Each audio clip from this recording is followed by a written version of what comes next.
Hello dear students, कैसे हैं आप सभी। आशा करती हूँ आप सब ठीक होंगे, स्वस्थ होंगे, अच्छे होंगे। आईसीटी वर्चुअल क्लासरूम देहरादून में आप सभी का स्वागत करती हूँ। मेरा नाम समता है और बच्चों क्लास 11th में फोटोसिंथेसिस इन हायर प्लांट्स ये वाला चैप्टर आपका कंप्लीट हो चुका है। उससे रिलेटेड क्वेश्चन आंसर्स जो आपके एग्जाम में जिस तरीके से पूछे जा सकते हैं वो भी आपको मैं बता चुकी हूँ।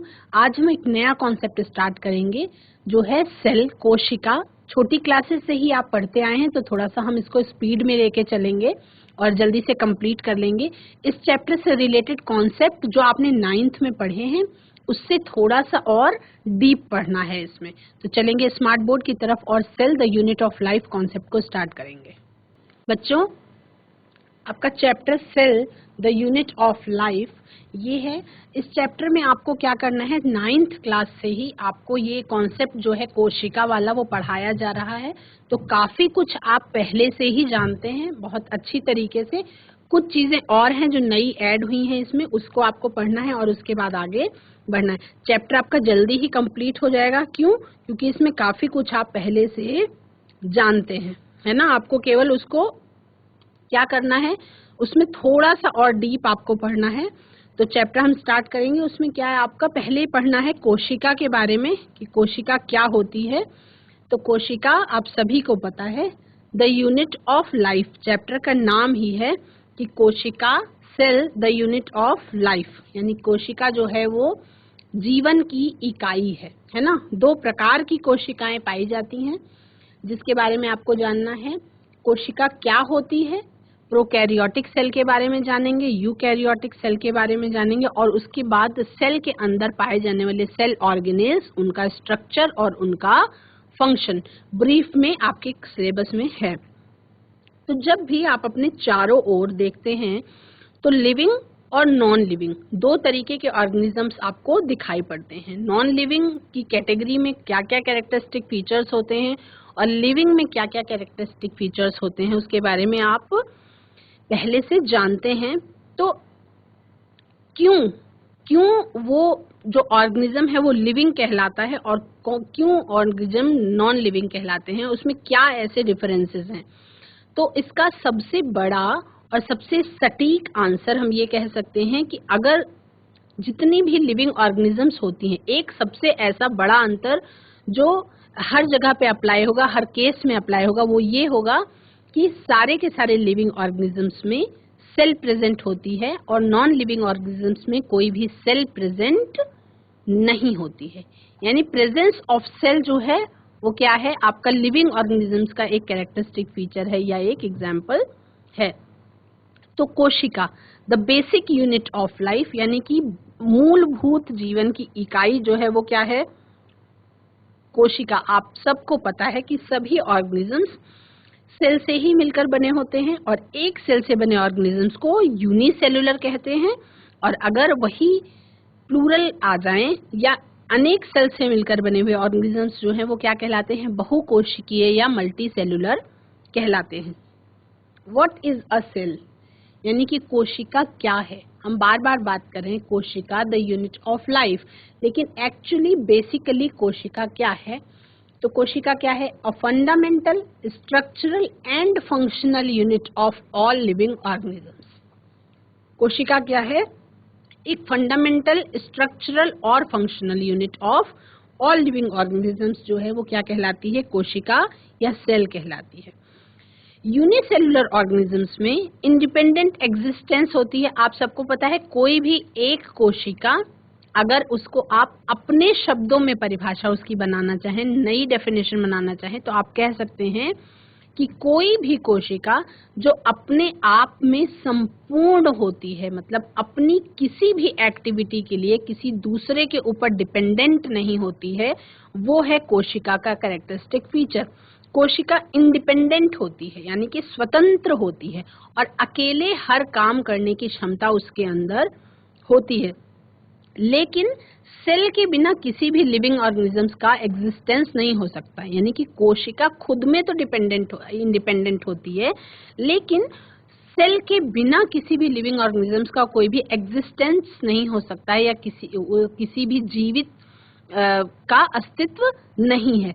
तो इस कारण से हम कह सकते हैं कि जो पहली लाइन है आपकी, a fundamental structural and functional unit of all living organisms, ये यहाँ पे सही हो जाती है कि इसी कारण से सेल, हम ये कह सकते हैं ना, सेल के बिना कोई लिविंग ऑर्गेनिज्म हो ही नहीं सकता है, तो इसलिए वो उसकी फंक्शनल, स्ट्रक्चरल और फंडामेंटल यूनिट ऑफ लाइफ हो गई। अब सबसे पहले सेल का खोज, डिस्कवरी किसने किया था? तो एंटोनी वॉन ल्यूवेनहॉक ने, एंटोनी वॉन ल्यूवेनहॉक सर ने सबसे पहले सेल की डिस्कवरी की थी। That is a live cell, वो that was a live cell, वो जो जीवित कोशिका की खोज की थी वो की थी सर एंटोनी वॉन ल्यूवेनहॉक ने। लेकिन अब आपका दिमाग अगर रिकॉल कर रहा होगा तो 9th में आपने पढ़ा था कि रॉबर्ट हुक ने कोशिका की खोज की थी। हाँ बच्चों, सही है, रॉबर्ट हुक ने कोशिका की खोज की थी, लेकिन वो जो कोशिका की खोज का केस था उसमें ये था कि सर रॉबर्ट हुक ने कॉर्क की एक स्लाइस को जब अपने ही बनाए गए माइक्रोस्कोप के नीचे देखा तो उनको एक मधुमक्खी के छत्ते के जैसी संरचना दिखाई पड़ी, जिसमें छोटे छोटे कंपार्टमेंट्स थे और हर एक कंपार्टमेंट को उन्होंने सेल का नाम दिया, यानी कि छोटा कमरा, उसको हम हिंदी में छोटा कमरा कह सकते हैं। तो उन्होंने क्या की थी, एक मृत कोशिका की खोज की थी। लेकिन उसके काफी समय के बाद एंटोनी वॉन ल्यूवेनहॉक ने तालाब के पानी में जीवित कोशिकाओं की खोज की थी। तो अब ये कह सकते हैं कि पहली बार लाइव सेल को देखा किसने? तो एंटोन वॉन ल्यूवेनहॉक ने देखा और उसके बारे में डिस्क्रिप्शन दिया। बाद में रॉबर्ट ब्राउन ने न्यूक्लियस को डिस्कवर किया। माइक्रोस्कोप की खोज भी तब तक नहीं हुई थी। उसके बाद फिर इलेक्ट्रॉन माइक्रोस्कोप की खोज के बाद सेल की डिटेल में स्टडी जो है वो पॉसिबल हो सकी। ये बात हो रही है 16वीं शताब्दी के आसपास की। अब सेल थ्योरी क्या कहती है, कोशिका सिद्धांत क्या कहता है? कोशिका सिद्धांत जो है वो 3 चीजों पे काम करता है। पहला क्या कहता है कि all living organisms are composed of cells and products of cells, यानी सभी जीवित जीव जो हैं, ऑर्गेनिजम्स जो हैं, वो किससे बने हुए हैं? वो कोशिकाओं से मिलकर के बने हुए हैं और कोशिकाओं के ही प्रोडक्ट्स हैं, है ना। उसके अलावा सेल थ्योरी और क्या कहती है? सेल थ्योरी कहती है all cells arise from pre existing cells, यानी कि हर एक कोशिका पहले से मौजूद कोशिका से ही बनती है ना। तो सवाल आता है मन में कि सबसे पहली कोशिका कब बनी होगी, क्योंकि जब कहा जा रहा है कि हर कोशिका किसी प्री एग्जिस्टिंग सेल से ही बन रही है, यानी कि कोशिकाएं बहुत पहले से थी, तो जो सबसे पहली कोशिका होगी वो कब बनी होगी और कैसे बनी होगी? हम लोगों की सोच से भी बहुत पहले बनी होगी, खोज बहुत बाद में हुई, है ना। सेल थ्योरी आपका 1838 में, अब पहले हम ये कुछ पॉइंट्स नोट कर लेंगे। एक तो स्मॉलेस्ट सेल जो है वो माइकोप्लाज्मा है, लार्जेस्ट सेल जो है वो आपकी ऑस्ट्रिच एग है, और लॉन्गेस्ट सेल जो है वो ह्यूमन नर्वस सिस्टम की नर्व सेल है। ये 3 चीजें नोट करेंगे फटाफट से। स्मॉलेस्ट सेल जो है वो माइकोप्लाज्मा है, लार्जेस्ट सेल यानी कि सबसे बड़ी सेल जो है वो ऑस्ट्रिच एग है, शुतुरमुर्ग का अंडा है, और लॉन्गेस्ट सेल यानी कि सबसे लंबी कोशिका जो है वो एक नर्व सेल है, जिसको आप न्यूरॉन्स के नाम से जानते हैं। ठीक है, सेल थ्योरी में और क्या आपको बताया जाना है, ध्यान से सुनेंगे। सेल के बारे में एक ये कह सकते हैं, एक वैज्ञानिक थे जर्मन बोटेनिस्ट, उनका नाम था मैथियास श्लाइडेन। क्या नाम था? मैथियास श्लाइडेन। तो 1838 में जर्मन बोटेनिस्ट जो थे मैथियास श्लाइडेन, उन्होंने नाम याद करने के लिए मेथी को याद कर लेंगे। मेथी साग जो आप खाते हैं सब्जी के रूप में, वो से आपको इन वैज्ञानिक का नाम याद रहेगा, मैथियास श्लाइडेन। इन्होंने बहुत सारे प्लांट्स को एग्जामाइन करने के बाद क्या देखा कि सभी प्लांट्स एक अलग अलग प्रकार की सेल्स से बने हुए होते हैं। ठीक है, और प्लांट्स में ये सेल्स मिल करके क्या करती हैं? टिश्यू का निर्माण करती हैं। तो लगभग इसी टाइम में यानी कि जैसे 1838 में मैथियास स्लाइडेन का जब ये चल रहा था एक्सपेरिमेंट, उसी टाइम में 1839 में ब्रिटिश जूलॉजिस्ट थे थियोडोर श्वान, है ना। अब इनका नाम ये कैसे हम याद रखेंगे कि मैथियास स्लाइडेन ने प्लांट्स वाले सेल पे अपना एक्सपेरिमेंट किया था और थियोडोर श्वान ने आपके एनिमल सेल्स पे किया था। कैसे? श्वान, इनके नाम में श्वान शब्द आ रहा है, तो श्वान जो है वो एक टाइप का जीव है ना, जंतु है।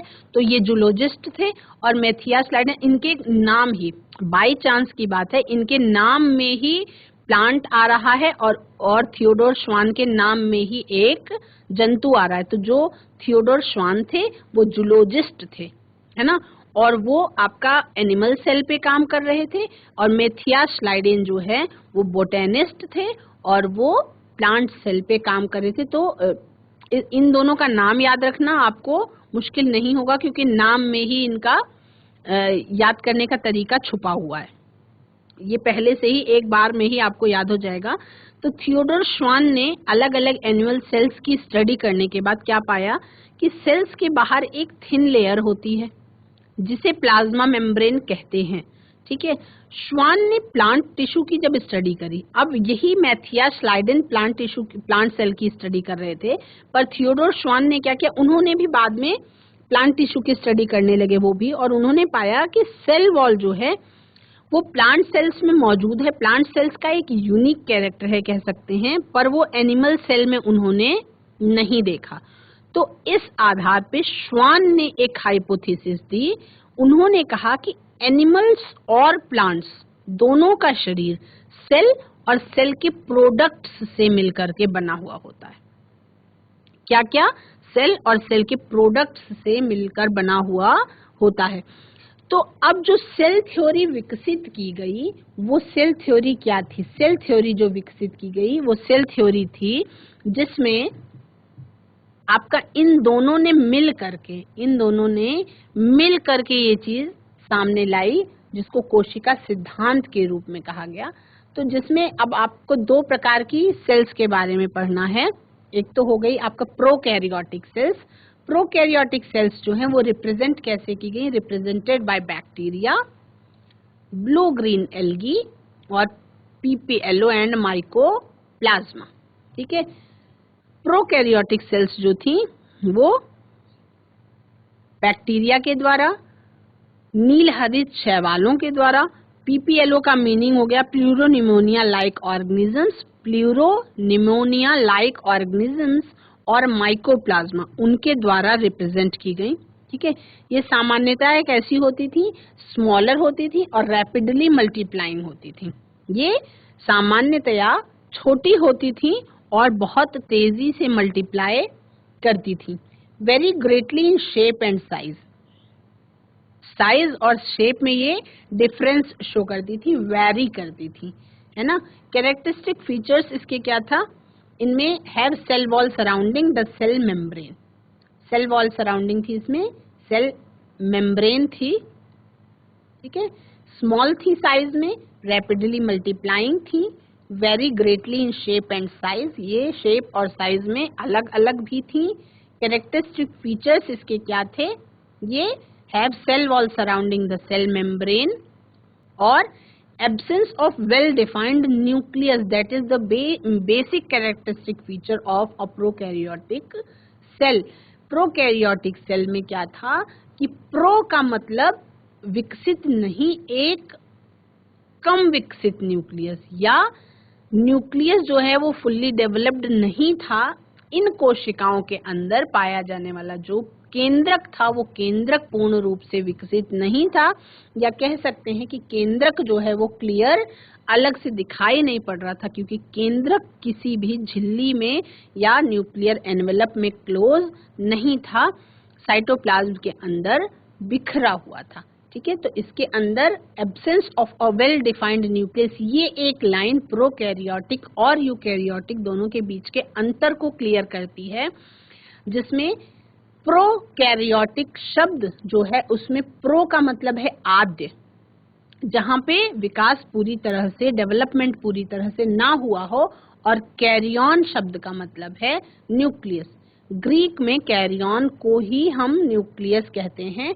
तो कैरियन शब्द का मतलब हो गया केंद्रक। तो पूर्ण रूप से विकसित केंद्रक जिन कोशिकाओं में नहीं होगा वो कोशिकाएं आपका प्रोकैरियोटिक सेल्स कहलाएंगी। बहुत सारे बच्चों को बड़ी क्लासेस में आने के बाद भी प्रोकैरियोटिक और यूकैरियोटिक में अंतर जो है वो क्लियर नहीं होता है। तो बेसिक पॉइंट यही है कि कैरियन इस शब्द में ही पूरा अंतर क्लियर है। प्रोकैरियोटिक का मतलब जिसके अंदर का न्यूक्लियस जो है आद्य विकसित है या सही तरीके से विकसित नहीं है, पूर्ण रूप से डेवलप नहीं है, वो आपका प्रोकैरियोटिक सेल्स की कैटेगरी में आती है। और इसमें क्या होता है, absence of a well defined nucleus, जहाँ पे केंद्रक पूरे रूप से डिफाइंड नहीं होता है ना। उसमें कुछ अलग अलग प्रोकैरियोटिक सेल्स में मैंने बताया कि very greatly in shape and size, यानी कि अलग अलग प्रकार की प्रोकैरियोटिक कोशिकाएं जो हैं उसमें अलग अलग चीजें हो सकती हैं। कुछ में प्लाज्मिड्स होते हैं, small circular extra chromosomal DNAs present in addition to the genomic DNAs, है ना। प्रोकैरियोटिक सेल्स में सब कुछ पाया जाता है, जेनेटिक मटेरियल भी पाया जाता है, बस जो न्यूक्लियस होता है वो पूरे रूप से डिफाइंड नहीं होता है ना। तो बहुत सारे बैक्टीरिया में जीनोमिक डीएनए के बाहर क्या होता है, स्मॉल सर्कुलर डीएनए पाया जाता है। प्लाज्मिड्स किसे कहते हैं, मे हैव प्लाज्मिड्स, यानी कि प्लाज्मिड्स किसे कहते हैं, प्लाज्मिड्स उनको कहते हैं जहाँ पे जेनेटिक मटेरियल जो है बेसिकली क्या होता है, प्रोकैरियोटिक सेल्स में जो जेनेटिक मटेरियल पाया जाता है वो बेसिकली हम कह सकते हैं कि न्यूक्लियर मेम्ब्रेन उसमें नहीं होती है, न्यूक्लियर मेम्ब्रेन से घिरा हुआ नहीं होता है। या अगर न्यूक्लियर मेम्ब्रेन को या न्यूक्लियर एनवेलप को हम उसका कपड़ा मान लें तो न्यूक्लियस विदाउट कपड़े होता है, ठीक है। बहुत सारे बैक्टीरिया में जो जीनोमिक डीएनए के बाहर सर्कुलर स्मॉल सर्कुलर डीएनए पाया जाता है और उस स्मॉल सर्कुलर डीएनए को क्या कहते हैं, वो आपका प्लाज्मिड्स कहलाता है ना। जीनोमिक डीएनए जो है वो सिंगल क्रोमोसोम या सर्कुलर डीएनए हो सकता है, तो कुछ बैक्टीरियाज में ये प्रेजेंट होते हैं। तो प्लाज्मिड डीएनए बैक्टीरिया के यूनिक फोनोटिपिक कैरेक्टर्स को बताते हैं, है ना। एब्सेंस इसमें कौन कौन सी होती है, ऑर्गेनेल्स लाइक राइबोसोम्स केवल प्रोकैरियोट्स में पाए जाते हैं। तो और सेल ऑर्गेनेल्स की अगर हम बात करें, माइटोकॉन्ड्रिया की और बहुत सारे जो होते हैं वो इसमें जो है वो प्रेजेंट नहीं होते हैं। प्रोकैरियोटिक सेल्स में बहुत सारे सेल ऑर्गेनेल्स या बहुत सारी कोशिकांग जो है वो प्रेजेंट नहीं होते हैं, ठीक है। इसमें और क्या क्या होता है, have mesosomes, specialised differentiated cell membranes, these are unfoldings of the cell membrane और इंक्लूजन बॉडीज। अगर इसको हम इस तरह से देखें स्ट्रक्चर को, तो इसमें क्या क्या प्रेजेंट है, कैप्सूल, ये आपका बैक्टीरियल सेल की एक डायग्राम दिखाया गया है जिसमें कैप्सूल के अंदर बंद होती है साइटोप्लाज्म, राइबोसोम्स पाया जाता है, cell wall, plasma membrane, nucleoid containing DNA, लेकिन यहाँ पे कोई भी गोल सा न्यूक्लियस आपको दिखाई नहीं पड़ रहा है ना। ये उस जेनेटिक मटेरियल से बाहर थोड़ा सा ये सर्कुलर स्ट्रक्चर है जिसका सर्कुलर जेनेटिक मटेरियल डीएनए जो प्लाज्मिड जिसको हम कहते हैं, और कैप्सूल में बंद होता है ये प्लाज्मा मेम्ब्रेन। ये जो है आपका एक प्रोकैरियोटिक सेल का डायग्राम है, ठीक है। इस प्रोकैरियोटिक सेल में आपको वेल डिफाइंड न्यूक्लियस जो है वो नहीं दिखाई पड़ रहा है और बहुत सारे सेल ऑर्गेनेल्स जो पाए जाते हैं वो भी दिखाई नहीं पड़ रहे, क्योंकि बहुत सारे तरीके के सेल ऑर्गेनेल्स इसमें पाए ही नहीं जाते हैं, ठीक है। बैक्टीरियल ट्रांसफॉर्मेशन जो होता है उसमें मॉनिटरिंग किसमें होती है, प्लाज्मिड डीएनए के साथ फॉरेन डीएनए का उसमें यूज होता है। राइबोसोम्स के अलावा प्रोकैरियोट्स में यूकैरियोट्स के जैसे बहुत सारे सेल ऑर्गेनेल्स नहीं पाए जाते हैं, क्योंकि वो सिंपल हम ये कह सकते हैं कि गरीब कोशिका है, उस पर बहुत सारा धन नहीं है, बहुत सारे कोशिकांग नहीं है उसके पास, केवल एक ही कोशिका से, और बहुत सारी जो उसके पास जेनेटिक मटेरियल है वो भी कवर्ड नहीं है, न्यूक्लियर एनवेलप उसमें प्रेजेंट नहीं है, न्यूक्लियोइड प्रेजेंट है, जेनेटिक मटेरियल है लेकिन वो न्यूक्लियर एनवेलप से कवर्ड नहीं है, यानी कि फुल्ली डेवलप्ड न्यूक्लियस उसमें नहीं प्रेजेंट है, ठीक है। प्रोकैरियोट्स में मीजोसोम्स जो होते हैं सेल मेम्ब्रेन का, ये भी स्पेशलाइज्ड डिफरेंशिएशन होता है और मीजोसोम इसेंशियली सेल मेम्ब्रेन की इनफोल्डिंग होती है। तो ये डायग्राम के साथ आपको प्रोकैरियोटिक का बेसिक जो थीम है वो समझ में आ गया है और अगले सेशन में हम इसी को और आगे कंटिन्यू करेंगे। बच्चों, आज की क्लास में cell the unit of life start किया गया है, जिसको थोड़ा सा हम तेजी से पढ़ेंगे क्योंकि पहले से भी इसके बारे में कॉन्सेप्ट आप लोगों का काफी क्लियर है। आज हमने प्रोकैरियोटिक कोशिका के बारे में पढ़ा, उसके कैरेक्टरिस्टिक फीचर्स के बारे में पढ़ा और सेल क्या है, कोशिका क्या है, उसके बारे में भी आपने जाना। आज की क्लास में इतना ही। अगले सेशन में इसी चैप्टर को हम कंटिन्यू करेंगे। That's all for today. Have a nice day. Take care.